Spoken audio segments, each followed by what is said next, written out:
2 Kings chapter 6.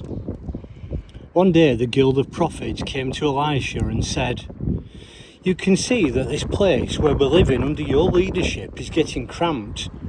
We have no elbow room. Give us permission to go down to the Jordan where each of us will get a log. We'll build a roomier place." Elisha said, "Go ahead." One of them then said, "Please come along with us." He said, "Certainly." He went with them. They came to the Jordan and started chopping down trees. As one of them was felling a timber, his axe head fell off and sank in the river. "Oh no, master," he cried out, "and it was borrowed." The holy man said, "Where did it sink?" The man showed him the place. He cut off a branch and tossed it at the spot. The axe head floated up. "Grab it," he said. The man reached out and took it. One time when the king of Aram was at war with Israel, after consulting his officers, he said, "At such and such a place, I want an ambush set." The holy man sent a message to the king of Israel, "Watch out when you're pressing this place, because Aram has set an ambush there." So the king of Israel sent word concerning the place of which the holy man had warned him. This kind of thing happened all the time. The king of Aram was furious over this. He called his officers together and said, "Tell me, who is leaking information to the king of Israel? Who is the spy in our ranks?" But one of the men said, "No, my master, dear king, it's not any of us. It's Elisha, the prophet of Israel. He tells the king of Israel everything you say, even what you whisper in your bedroom." The king said, "Go and find out where he is. I'll send someone to capture him." The report came back, "He's in Dothan." Then he dispatched horses and chariots, an impressive fighting force. They came by night and surrounded the city. Early in the morning, a servant of the holy man got up and went out. Surprise! Horses and chariots surrounded the city. The young man exclaimed, "Oh, master, what shall we do?" He said, "Don't worry about it. There are more on our side than on their side." Then Elisha prayed, "Oh God, open his eyes and let him see." The eyes of the young man were opened and he saw a wonder, the whole mountainside full of horses and chariots of fire surrounding Elisha. When the Arameans attacked, Elisha prayed to God, "Strike these people blind." And God struck them blind, just as Elisha said.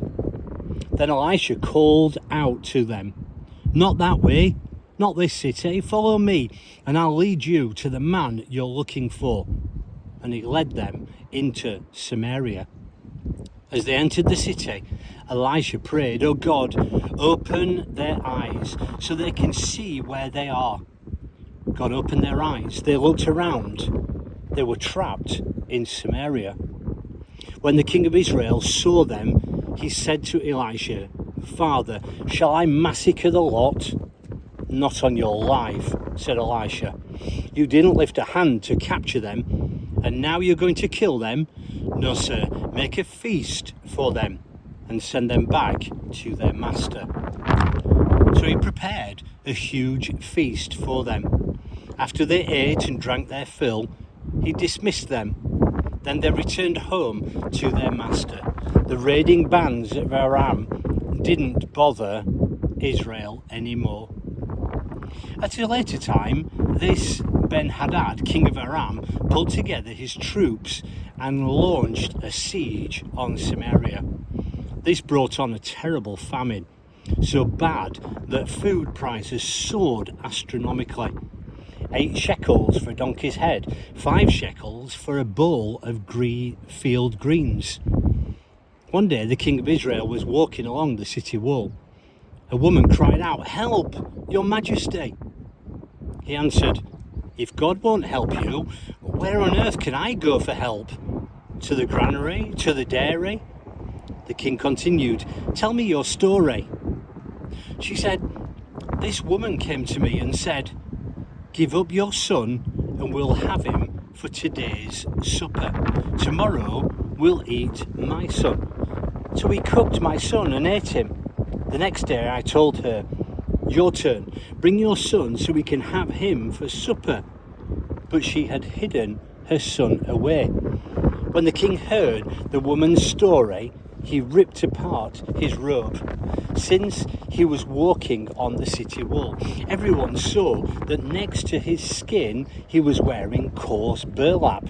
And he called out, 'God, do his worst to me, and more, if Elisha, son of Shaphat, still has a head on his shoulders at this day's end.' Elisha was sitting at home, the elders sitting with him.